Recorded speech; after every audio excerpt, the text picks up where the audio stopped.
El día que tengas que comer piedra y beber petróleo, entenderás la importancia de la agricultura. Reciban el saludo de la empresa Innovaciones Tecnológicas SAC, quien les habla, Yana Carrión Beatriz Pilar, especialista en el manejo integrado de plagas y enfermedades en el cultivo de maíz. En este módulo vamos a tratar de un tema muy importante, que son principales enfermedades de maíz. Mi misión es presentarles globalmente cómo son las enfermedades en este cultivo, ya que el maíz es un cultivo muy diferente, es tan básico, es decir, es un cultivo de carbono C4. ¿Qué significa? Que nuestro cultivo tiene una tasa fotosintética muy alta, mucho más alta que el C4, casi 40-70% más alta. Tiene menor derroche fotosintético y es una planta que produce mucha energía y de manera muy eficiente. Esto nos lleva a un punto muy importante, que significa que tenemos que ver ¿qué ocurre con nuestro cultivo? Digamos, este es nuestro cultivo de maíz, la parte radicular y la parte aérea que conforman las hojas.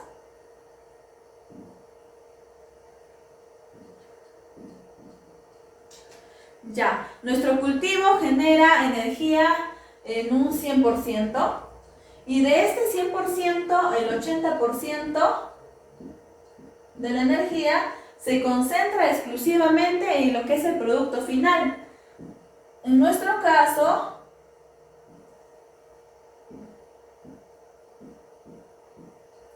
llega a ser la mazorca. Entonces, con la presencia de enfermedades, con la presencia de plagas, nuestro nivel de producción de energía comienza a disminuir. Y por lo tanto repercute en la producción final, que es nuestra mazorca. Nuestra mazorca comienza a tener granos más pequeños, menor peso y disminuye también el valor de calidad, en el alto rendimiento, ya no es lo mismo, ¿no? Existe una ciencia que estudia las enfermedades, que es la fitopatología, que deriva de una palabra griega que significa fito, planta, patos, enfermedad, y logos, estudio. Esta ciencia va a estudiar la relación que existe entre nuestros patógenos y nuestro medio ambiente, cómo es que llega a desarrollarse, la relación que existe entre la enfermedad y la planta, cuál es su nivel de incidencia. Y también nos ayuda a buscar soluciones, a disminuir y prevenir las enfermedades y disminuir los daños que ocasionan, y así poder controlarlas antes que comience a bajar nuestra producción. Llegamos a un punto de preguntarnos, ¿será importante identificar las enfermedades que están atacando a nuestro cultivo? Bueno, sí es importante, ya que los óptimos pronósticos de las cosechas maiceras en estos últimos años se está basando a las cosechas anteriores, y estas se están viendo muy seriamente comprometidas por la pérdida que existe, por la presencia de plagas, por la presencia de enfermedades y la presión que ejerce el medio ambiente, el cambio climático sobre el desempeño de estas. Bueno, analizando nuestro cultivo de maíz, ¿qué es lo que nosotros queremos? Digamos, esta es nuestra área, digamos que sea un área de 1 hectárea. Nosotros queremos uniformidad en nuestro cultivo. Pero ¿qué pasa? Con la presencia de plagas y con la presencia de enfermedades, esta homogeneidad comienza a variar. Digamos que estamos en esta etapa B5, en esta parte estamos en B4, acá se encuentra en B3, acá en B5, entonces no hay uniformidad. Y las enfermedades que actualmente están causando son de importancia económica, antes no era así. Antes existía un balance entre ellos, ¿no? La pérdida que se existía se podía estimar y incluso se podría controlar, pero en la actualidad ya no pasa eso. ¿Qué efecto tiene la presencia de enfermedades en nuestro cultivo? Bueno, podemos percibir que nuestro cultivo ya presenta clorosis, comienza marchitamiento prematuro, una necrosis, luego de ello defoliación. Digamos que esta es una hoja de cultivo de maíz sana, esta hoja comienza a percibir la energía lumínica y la comienza a transformar en energía química. Pero ¿qué pasa cuando nuestro cultivo es atacado por una enfermedad que es muy conocida, que es la roya, que pues tiene presencia de pústulas? Esta área ya no comienza a recibir la energía lumínica, es una área necrotizada. Entonces, a eso hace menor área foliar y esto disminuye a un producto final que estaba ya comentándoles que esto que realiza la planta genera energía. Y como ya les comenté, el 80% de la energía que generan la área foliar se deposita en el órgano final de producción, que es la mazorca. Entonces hace que exista un menor número en peso, en granos, y nuestra calidad de granos sea mucho menor. Y estamos hablando también de lo que es micotoxicidad, que yo les voy a explicar luego de qué se trata. Vemos otro punto muy importante, que son los factores determinantes para que esté presente una enfermedad. Una de ellas es el hospedero. El hospedero, ya sea en nuestro cultivo de maíz, ya sea papa, palto, es el hospedero. El patógeno virulento, entre ellos está abarca a los hongos, a las bacterias, nematodos. Entre el ambiente pues digamos que es en bajas temperaturas, nuestro ambiente está presentando un exceso de humedad, entonces hace que este patógeno se comience a desarrollar en nuestro hospedero de manera normal y muy segura. Pasando a otro punto importante, vemos la división de la enfermedad. Nuestra enfermedad se divide en dos grupos muy importantes: enfermedades abióticas y enfermedades bióticas. ¿De qué tratan las enfermedades bióticas? Bueno, es causado por factores ambientales que son adversos. Por ejemplo, el caso de granizada, el caso de la contaminación ambiental, trastornos respiratorios, exceso de una temperatura, falta de exceso de luz, la falta de oxígeno. Ahí encontramos lo que es exceso de la humedad, toxicidad mineral, el exceso de acidez, la alcalinidad. Encontramos que pues unas prácticas inadecuadas, ¿no? También encontramos deficiencias de nutrientes. Esos son de acuerdo a las enfermedades abióticas. Entonces, hablando de enfermedades bióticas, encontramos que son causadas por agentes biológicos. Ahí encontramos a los nematos, a los hongos, a las bacterias, a los virus, a los viroides. Bueno, en caso de molicutis y virus, son contagiados por un vector, ¿no? Que ya más adelante les voy a explicar. Bueno, ¿cuáles son los medios de diseminación de hongos, de estas bacterias, de estas enfermedades? Bueno, una de ellas es el viento, ¿no? Ejemplo, en el caso de las pústulas de roya, que se llegan a contagiar en un menor tiempo. Es increíble la dispersión de estas pústulas. El agua de la lluvia, las gotas que, pues, digamos que las enfermedades están en la parte del suelo, entonces a la hora de que comienza a llover, estas comienzan a proliferarse. Semillas contaminadas, por ejemplo en el Pythium, trasplantes infectados, el tema de animales, el tema de insectos, como el ejemplo los delfácidos y las cicadelidades o los afididaes, el riego o inundación, tractores, implementos y bueno, tijeras de poda, implementos que bueno, no han sido desinfectados, ¿no? Y retomando el tema de la fitopatología, que es una ciencia que estudia la relación del microorganismo y el medio ambiente, estudia la interacción entre patógeno y planta, también estudia un punto fundamental, que es la enfermedad. Bueno, el APF, que es la Asociación Peruana de Fitopatólogos, define la enfermedad como un funcionamiento anormal de la fisiología de la planta. Estamos hablando de alteraciones fisiológicas y morfológicas de nuestro cultivo. Y en ello vamos a estudiar las etapas de desarrollo de una enfermedad. ¿Cómo es que llega la enfermedad a incidir en nuestro cultivo?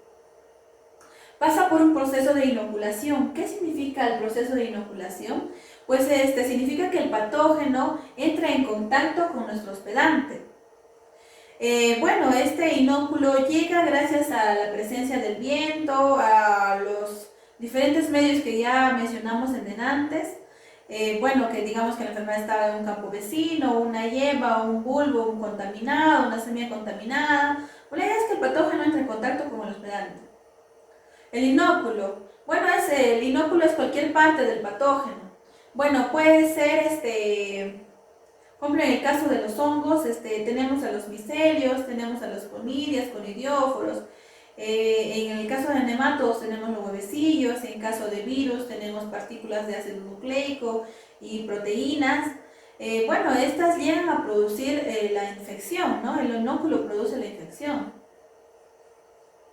La siguiente fase es la penetración. ¿Cómo se da esta penetración? ¿Qué significa? Es cuando el patógeno penetra al hospedante. Y la penetra de dos diferentes maneras. Una de ellas directamente cuando, por ejemplo, tenemos esta que sea la parte epidérmica de nuestro cultivo.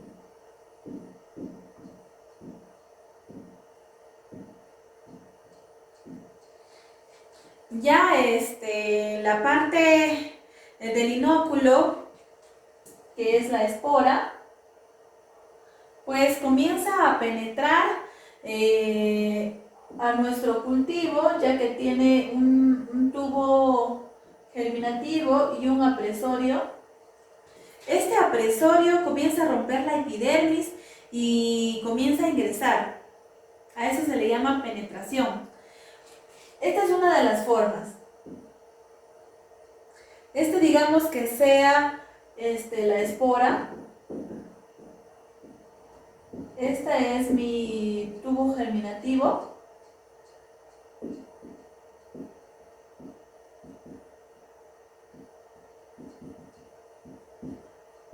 Y este es el apresorio, ¿no?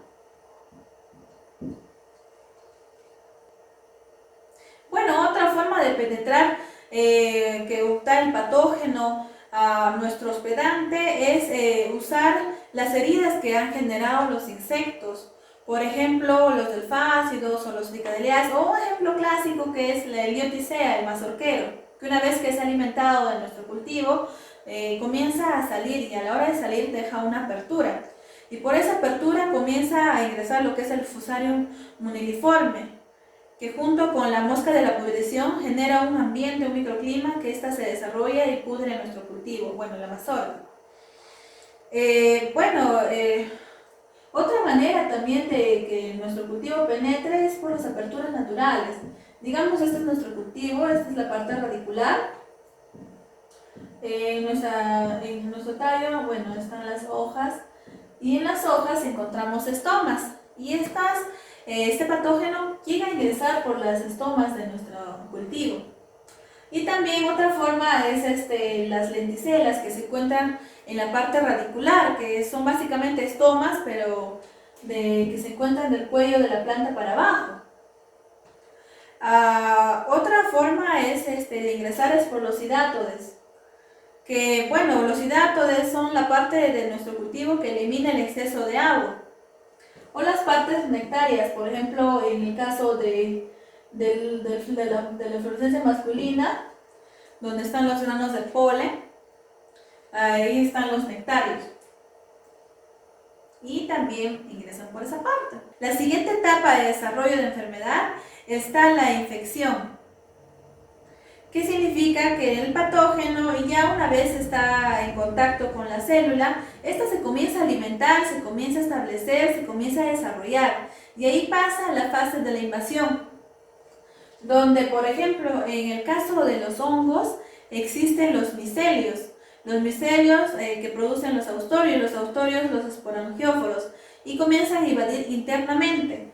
Internamente comienzan a nuestro cultivo a presencia de los síntomas.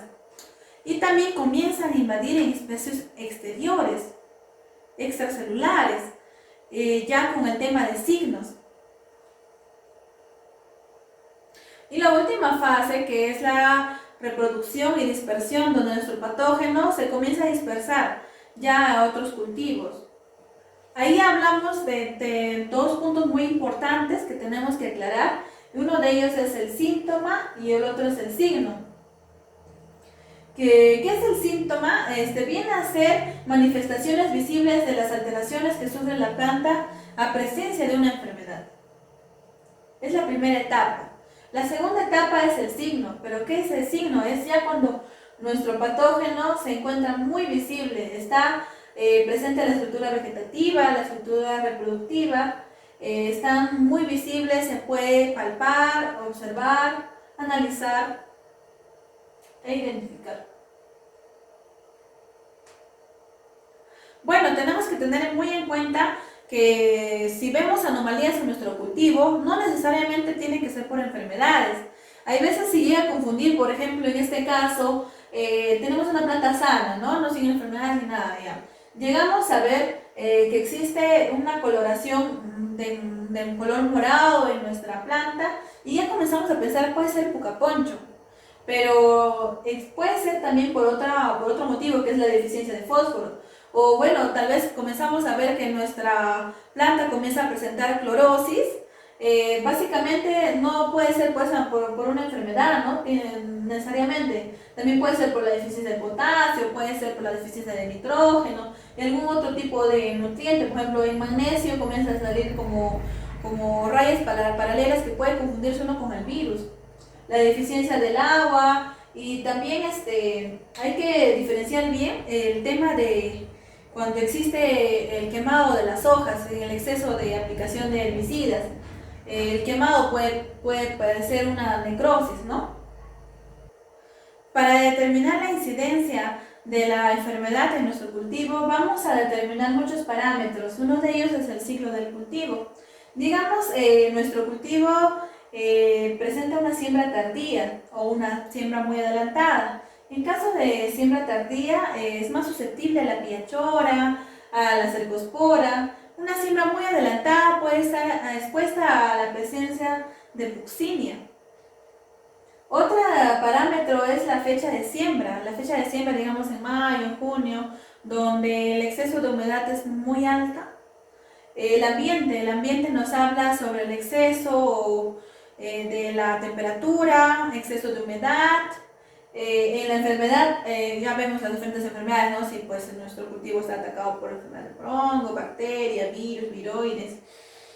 Nivel de tolerancia, encontramos las diferentes razas. Si nosotros cultivamos una raza más resistente o una raza más susceptible. Otro parámetro es el estado fenológico que se encuentra en nuestro cultivo. Digamos que en una B3 no le va a dar las mismas enfermedades que en una R3, ¿no? Existe variación en la presencia de enfermedades. Hablando de tipos de colonización de los patógenos, encontramos tres puntos muy fundamentales, que es la lesión localizada, que es de manera distribuida, lesión extensiva en la parte apical, basal de nuestro cultivo, la lesión sistemática, que está distribuida sistemáticamente dentro de nuestro cultivo, tanto en las asas vasculares como en el meristema. Bueno, hablando de tipos de colonización de los patógenos, vamos a ver en esta parte que la enfermedad comienza a atacar en todas las partes del cultivo. Digamos, en raíz hay ciertas enfermedades, en el tallo, en la parte foliar aérea, en la parte de la mazorca, en la parte de la panoja, existe una variación de enfermedades. En este caso, digamos, en la base del tallo, en la raíz, comienza a haber las pudriciones. Esto se debe a las antragnosis, a presencia de fusarium, presencia de diploidea, presencia de giberella. ¿Qué pasa con esto? Digamos, cuando existe la enfermedad en la parte aérea, nuestro cultivo es tan inteligente que comienza a acordarse que tiene reservas en la parte radicular. Y cuando va a la parte radicular, ve que existe un desbalance energético y bueno, existe una removilización de azúcares. ¿Se acuerdan que yo les había comentado que nuestro cultivo era muy bueno produciendo energía? Que el 100% de toda la energía, el 80% se iban a los productos finales. Bueno, entonces imagínense que ya por la presencia aérea de enfermedades, se base a sus energías reservadas en los tallos, en las raíces, y vea este desbalance. Entonces, imagínense que en el área foliar y en el área radicular existe esa deficiencia, pues nuestros granos son mucho menores, ¿no?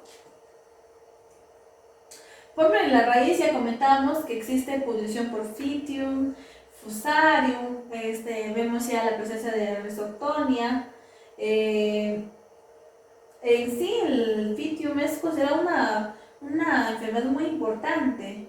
Esto genera mucho bajo rendimiento en nuestro maíz, ya que, digamos, encontramos a un suelo arcilloso con exceso de humedad, donde el drenaje es pobre, pues este patógeno del Phytium comienza a desarrollarse más y atacar nuestro cultivo. Acá vemos un complejo, el complejo de ahorcamiento de la plántula, donde está presente los patógenos de Rhizoctonia, Phytium, Erwinia. Esto hace que comience a atacar el cuello de la plántula. Esto se da en condiciones de exceso de humedad, poco drenaje al suelo, selección genética, o sea, el tema de razas, puede ser una raza susceptible, ¿no? Al seguir avanzando, vemos enfermedades en el tallo. Digamos, encontramos pudrición de tallo por Phytium, por Fusarium, por Anthracnosis, que pues el agente causal es Colletotrichum graminícola. Encontramos Diploidia mairis. Les voy a dejar la diapositiva para que puedan leer en las descripciones. Encontramos pudrición acuosa en el tallo. Esta es una enfermedad muy importante, muy fácil de identificar. Es causada por una bacteria que es Erwinia. Nosotros podemos identificar en la parte apical, cuando ves que presenta necrosis, una parte mucosa, es fácil de desprender la parte del cogollo. Entonces es causada por esta bacteria. Las plantas tienen cogollos amarillos, como ya les comenté, se desprenden muy fácilmente. Bueno, en esta parte encontramos una manera de controlar o disminuir la incidencia de las pudriciones en tallo y raíz. Encontramos un manejo integrado que nos habla de un control de insectos, de un control de malezas, evitar estrés hídrico. También nos habla de resistencia genética, el uso de razas resistentes. Nos habla de densidad de plantas. El exceso de la densidad hace que pues exista una competencia entre las raíces de absorber nutrientes, de absorber agua, y hace que el tallo comience a ser de un menor tamaño del pronosticado. Y esto hace que nuestra planta se vea muy susceptible, muy predisponible a la enfermedad. Hablamos de una fertilización equilibrada, donde tenemos que tener en cuenta la relación nitrógeno-potasio, ya que el exceso de nitrógeno hace que el nivel de potasio sea mucho menor. Hablamos de rotación de cultivo. Tiene que ser, digamos, esta vez instalé maíz, voy a instalar un tubérculo, pues ya sea papa, una leguminosa, ya sea alfalfa, ya sea pues habas, arveja, hortalizas. Una buena rotación de cultivo nos va a ayudar bastante, y a diferencia de un monocultivo, ¿no? Evitar atrasos en la cosecha, esto más que todo en la presencia de Fusarium y Phytium. El uso de fungicidas regularizado, el efecto indirecto que genera, ya que hay algunas aplicaciones de fungicida que se realizan en la parte foliar. Esto indirectamente incide en la parte radicular y de tallo. Entramos a la parte de enfermedades foliares. Ahí encontramos un complejo de la mancha de asfalto. Entre ellas encontramos que es un complejo, el complejo es el conjunto de muchas enfermedades en un solo cultivo. Entre ellas, como signo encontramos necrosis, después de necrosis encontramos presencia de manchas negras abultadas, estas se presentan a partir de la floración. Le encanta el tema del exceso de humedad, de hojas maduras van hacia las hojas nuevas. Bueno, otra enfermedad foliar es la roya. Es una enfermedad clave para nuestro cultivo, ya que está presente en toda área cultivada de maíz. La roya es un parásito biotrófico heteroico, que significa que este patógeno solo se alimenta de plantas vivas. Su transmisión se da por medio de esporas secas, muy pequeñas, que estas vuelan muy eficientemente, llegan a tener un tamaño de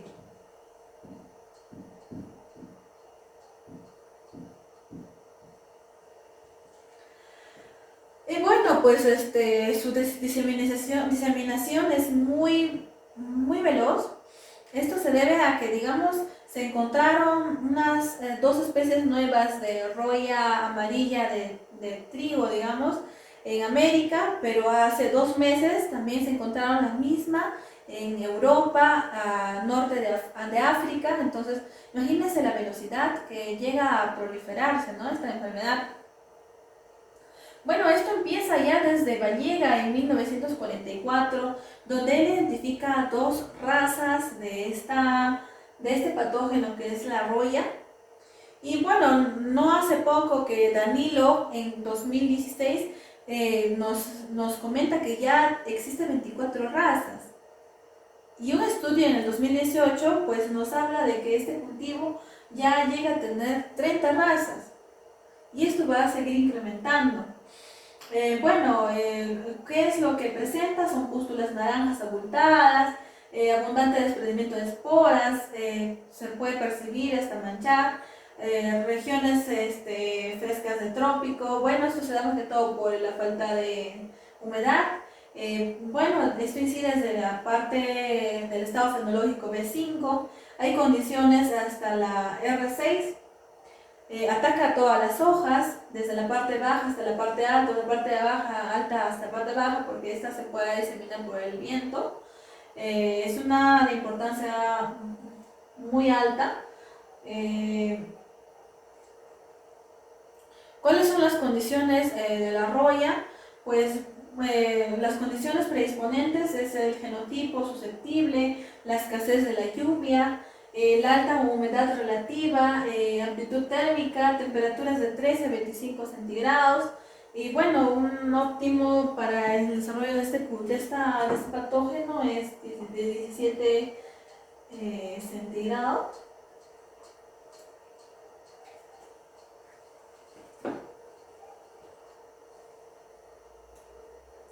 Hablando de umbrales, bueno, esta roya tiene una particularidad, digamos que en una hoja normal, con presencia de pústulas de roya, como vemos en las imágenes, existen muchas pústulas, ¿no?, desde muy pequeña. Pero esta nos habla que, bueno, si existe entre 8 a 10 pústulas, significa que, bueno, en una hectárea significa que va a haber una disminución de 9 kilos. Entonces, vemos que en una sola hoja, contando por lo menos en la imagen, no hay 8 o 10, existen pues más de 500, 600. Y esto incide bastante en nuestra producción. Esto puede llegar, por ejemplo, en 10 toneladas puede perder 90 kilos. O sea, 90 kilos ya es mucho, ¿no?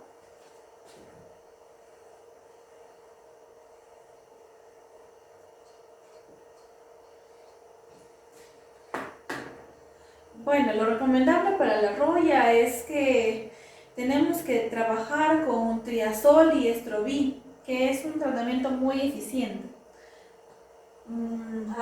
Entrando a otro tema de enfermedad foliar, encontramos al chamusco, que es Piachola maidis, junto con otras enfermedades.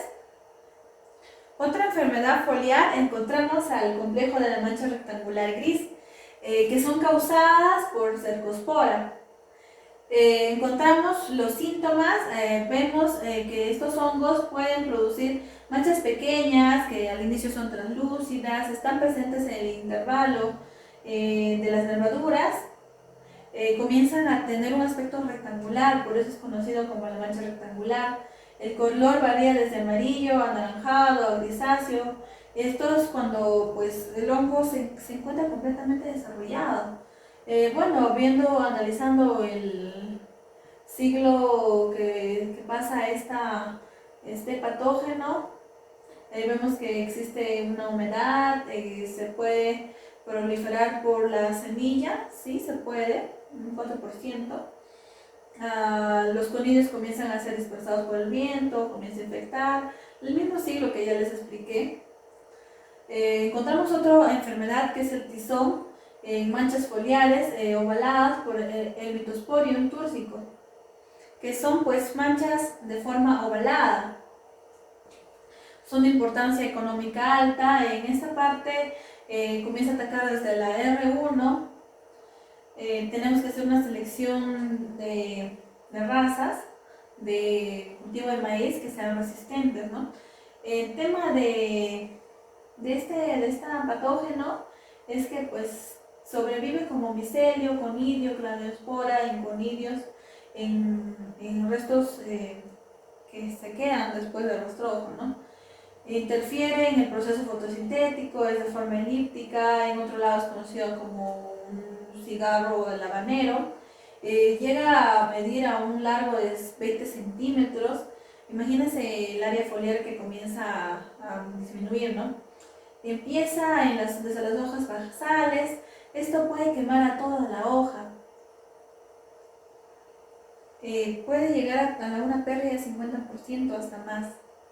Bueno, la parte del análisis de este patógeno, en la parte de umbral, vemos que ya no se cuenta como la roya, ¿no? La roya se contaba las pústulas, pero en este caso se comienza ya a medir por centímetro esta enfermedad, o la parte que se presenta, la parte ovalada, ya que esta no aumenta, no incrementa la parte ovalada, sino comienza a crecer, como ya mencionamos, comienza a ocupar.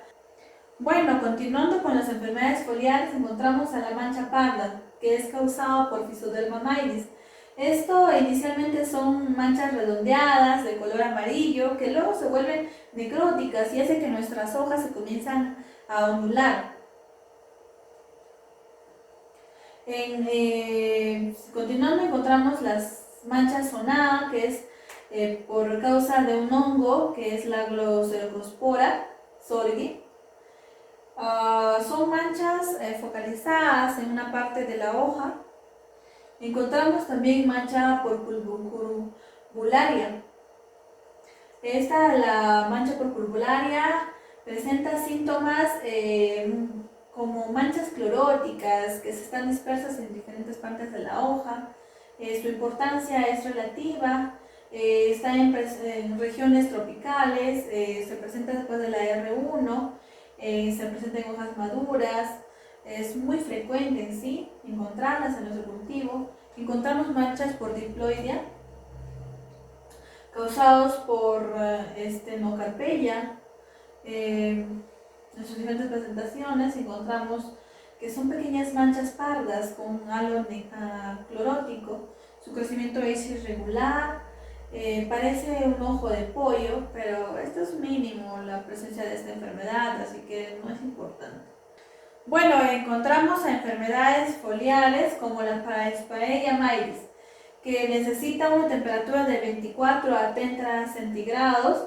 Se puede transmitir por medio de rastrojos de cultivos anteriores. Lo que se recomienda es una rotación de cultivo, el uso de fungicidas como el triazol, mangosep, fosfito de potasio, ahí entra la carboxamida. Y bueno, entramos también a la enfermedad de mildew. Un agente causal es la peronosclerospora. Y los síntomas aparecen como una infección gracias a las oosporas que tiene este mildio. Puede obtener resistencia en el suelo, puede germinar y penetrar en la raíz de forma sistemática, ya sea después de mucho tiempo. También encontramos enfermedades foliares en menores incidencia, ¿no? Como mancha de ojo que es causado por hongo de Catavilla yaceae, que no es muy presente en nuestra zona, menos, poco en Perú, se ha encontrado mucha alta incidencia. Estamos en la mancha foliar por antracnosis, encontramos al marchitamiento bacteriano de Stewart, eso sí hemos encontrado. Dos enfermedades importantes ya reconocidas acá a nivel ANCASH, que es el bucaponcho, que es causado por el fitoplasma del maíz, y pues espiroplasma del maíz, espiroplasma Kunkeli. Bueno, entrando a las enfermedades que afectan a la espiga, encontramos el carbón de la espiga, que necesita una temperatura de 21 a 28 centígrados, una humedad de suelo baja. Esta infesta a la espiga de forma permanente. Encontramos al mildio velloso, que viene en forma de cenicillas, es conocido como la punta loca, que comienza a deformar su crecimiento. Comienza desde la etapa fenológica B5.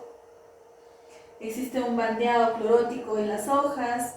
Se recomienda lo que es rotación con hortalizas y una selección genética de razas en maíz. Hablando de enfermedades de espiga y mazorca, encontramos en la mazorca, en lo que es el tanque de las semillas, vemos que el penicillium es la enfermedad que más se prolifera por la semilla, seguido por el aspergillus y seguido por el fusarium. Continuando, encontramos enfermedades de la espiga y la mazorca. Encontramos el falso carbón de la espiga, encontramos al carbón de la espiga, al carbón común, que es Ustila gumailis. En otras zonas es una parte comestible. Por ejemplo, está el diente de caballo o cornezuelo, donde la gente que va a usar es el Claviceps gigantea. Esto hace que los granos de la mazorca comiencen a incrementar de tamaño, deformarse, y obviamente que ya no es su presencia normal. Enfermedades en la mazorca, encontramos la pudrición por diploidea, Gibberella y Fusarium.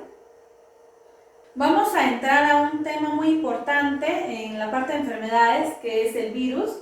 Hablamos de virus, se contagia por medio de vectores. Esos vectores encontramos a las afinidades, ¿no? Que son plagas son potenciales, se presentan ya como les he comentado en la vez pasada, son ápteras o pueden ser aladas, son partenogenéticas. Estas plagas, por ejemplo Rhopalocipum, Entrantomyces y Baldi, lo que hacen es transmitir el virus del mosaico del enanismo del maíz gracias a la parte modificada de su parte bucal. Los estiletes comienzan a raspar a la hoja y comienzan a succionar la savia, y digamos que esta planta tuvo el virus y la comienza a transmitir en otra planta sana.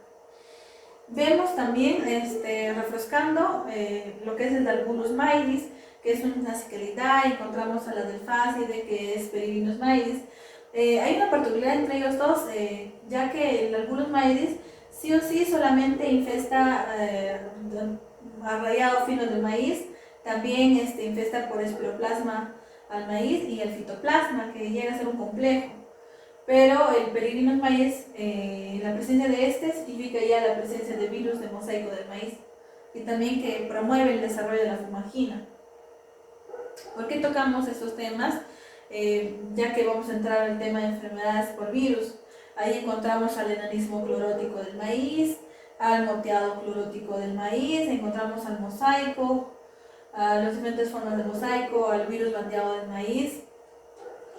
el virus del rayado normal del maíz y el rayado fino del maíz, el enanismo rugoso, encontramos al enanismo arbustivo y el achaparramiento del maíz. Bueno, finalizando, hablaremos en el siguiente módulo sobre cómo se hace todo el proceso de evaluación y monitoreo de plagas y enfermedades en el cultivo de maíz. Vamos a ir a campo y vamos a identificar la forma de una evaluación tradicional versus una evaluación con nuestro sistema. Vamos a realizar una comparación, vamos a hablar sobre más de nuestro sistema, sismo y plagas, vamos a hablar de umbrales de daño, vamos a hablar de controles y muchas cosas más. Así que quedan invitados. Yo soy Ana Carrión Beatriz Pilar, gustosa de acompañarlos en este curso virtual de sismo y plagas. Gracias.